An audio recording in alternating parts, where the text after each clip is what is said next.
2024년 7월 26일 새벽입니다.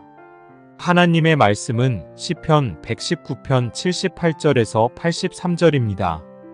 교만한 자들이 거짓으로 나를 엎드러뜨렸으니 그들이 수치를 당하게 하소서. 나는 주의 법도들을 작은 소리로 읊조리리이다. 주를 경외하는 자들이 내게 돌아오게 하소서. 그리하시면 그들이 주의 증거들을 알리이다. 내 마음으로 주의 율례들에 완전하게 하사내가 수치를 당하지 아니하게 하소서. 나의 영혼이 주의 구원을 사모하기에 피곤하오나 나는 주의 말씀을 바라나이다. 나의 말이 주께서 언제나 나를 아니하실까 하면서 내 눈이 주의 말씀을 사모하기에 피곤하니이다. 내가 연기 속에 가죽 부대같이 되었으나 주의 율례들을 잊지 아니하나이다. 하나님 말씀을 증거하겠습니다. 예전에 직업에 대해서 잘 풀어 쓴 신문 기사를 본 적이 있습니다. 그러니까 직과 업을 이렇게 나누는 건데, 직은 여기서 그 위치를 나타냅니다. 사장이라든가 부장, 과장, 대리. 반면에 이제 업은 그 일입니다. 일인가. 그 직에 맞는 일을 나타내는 거죠. 사장으로서 해야 될 일, 또 부장으로서 마땅히 해야 될 일이나 어떤 업무들. 한국은 이렇게 직을 얻기 위해서 고군분투를 참 많이 합니다. 사장 되기 위해서 노력하고 부장 되기 위해서 이렇게 노력을 참 많이 하죠. 아부도 많이 하고 줄도 섭니다. 처세술도 발달되어 있죠. 그러나 이제 그 직에 갔을 때 그 직에 맞는 업이 있는데 그 업을 위해서는 노력하지 않는다라고 하는 것이죠. 그러니까 위치에 걸맞는 일을 할 수 있는 능력을 갖추거나 아니면 이렇게 품위를 갖추는 것 등은 뒷전이다라고 하는 것입니다. 여러분, 직은 결국에는 사라지게 돼 있어요. 시간이 지나게 되면. 그러나 이 사장으로 있을 때 쌓은 그 업적이 있으면, 업이 있으면 이걸 통해서 나중에 은퇴를 할지라도 강의를 한다든가 또 다른 회사에 컨설팅을 할 수 있는 거죠. 그러니까 다른 사람이나 회사에 영향력을 끼치는 그런 사람이 될 수가 있습니다. 그래서 직은 사라져도 업은 남는다. 이제 그런 말이 있다라고 하는 것입니다.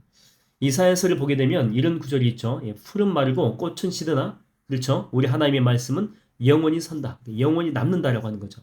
그래서 시편의 기자는요, 지금 막 힘들어요. 지금 괴로워하고 있습니다.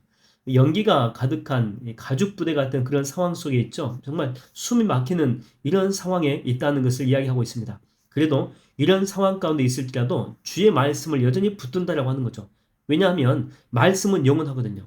근데 이런 상황은 영원하지 않습니다. 결국에 사라지게 돼 있어요. 그러니까 영원한 말씀을 붙들면 사라진다라고 하는 거죠. 우리가 그 반대도 생각해 볼 수가 있죠. 좋은 일만 가득하고 또 풍요로움만 있어요. 부귀영화가 인생 가운데 가득합니다. 근데 그것도 없어지거든요. 그런데 그걸 붙들고 좋아하고 그것에만 취해 사는 것도 정말 어리석은 것이다라고 하는 것입니다. 금방 사라질 것들이거든요. 근데 말씀은 영원합니다. 여러분, 말씀만이 우리의 진정한 위로가 되고 말씀만이 진정으로 우리 삶 가운데 풍성함을 줄 수 있다라고 하는 것입니다. 이 구약에서는 말씀인데 신약에서는 그 말씀이 무엇인지 다시 재해석을 해주고 있죠. 무엇입니까? 말씀이 육신이 되어 우리 가운데 거하셨다. 우리 가운데 거하시는 분이 누구십니까? 바로 예수 그리스도이십니다. 오병이어를 경험한 대다수의 사람들은요, 예수님이 주시는 그 떡이죠, 떡. 먹을 것, 이것만 붙잡습니다. 근데 그 떡은 다 사라지게 돼 있거든요. 그러나 제자들은 누구를 붙잡습니까? 그렇죠? 예수님이에요, 예수님. 말씀 대신 예수님. 여러분, 예수님은 사라집니까? 그렇지 않습니다. 영원히 우리 속에 거하시죠. 그래서 주님은 우리를 향해서 뭐라고 말씀하시냐면, 나는 포도나무요, 너희는 가지니. 저가 내 안에, 내가 저 안에 거하면 이 사람은 과실을 많이 맺는다. 나를 떠나서는 대신에 너희가 아무것도 할 수 없다. 이렇게 말씀하십니다. 여러분, 심지어 이렇게 성전도 보십시오. 이 금과 은으로 화려하게 장식한 당시의 그 헤롯 성전은요, 세계 최고의 걸작품이면서도 이 고가의 건물이었거든요. 누구라도 그 성전 보면 그냥 깜빡 죽는 것입니다. 근데 그런 건물도 하나님이 그 속에 거하지 않으시니까 순식간에 전부 다 무너져 버리는 거예요. 에스겔 성전도 마찬가지 아니에요? 하나님의 영이 떠나는 그런 모습이 나오잖아요. 영이 떠나니까 폐허가 돼버립니다. 여러분, 우리 속에 그 산소가 들어가니까 우리가 이렇게 살고 있는 거거든요. 만일 이렇게 산소가 공급되지 않으면 어떻게 됩니까? 우리는요, 순식간에 싸늘한 시체가 될 것입니다. 마찬가지로 우리 속에 있는 영도 이게 성령 충만하지 않으면 겉으로는 살아있을지 모르겠습니다. 그러나 영적으로는 죽어있는 것과 똑같다라고 하는 것이죠. 여러분, 우리는 예수의 사람들입니다. 우리는 예수의 영을 품어야 사는 그런 존재들이죠.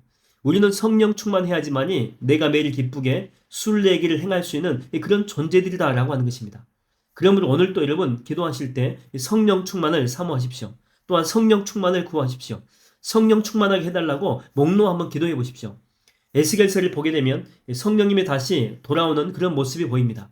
떠나갔던 주님의 영이 돌아오니까 성전 지성소의 문지방에서부터 생명수가 막 흘러넘쳐서 예루살렘과 유다와 사마리아와 이스라엘 전역에 이 생명수가 흘러넘치는 곳 모든 것들이 회복되는 그런 모습을 우리가 보게 됩니다. 여러분, 여러분의 삶의 회복을 원하십니까? 여러분의 인생의 회복을 진정으로 원하십니까? 그렇다면 불을 받아야 돼요, 불을. 성령의 불을 받아야 우리가 회복될 수 있다고 하는 것입니다. 저는 오늘 여러분들이 기도할 때 그런 하나님의 영이 여러분 가운데 충만하게 임재하시게 되기를 주의 이름으로 축원드립니다. 기도하겠습니다. 하나님 아버지, 오늘 우리가 주님 앞에 나아갑니다.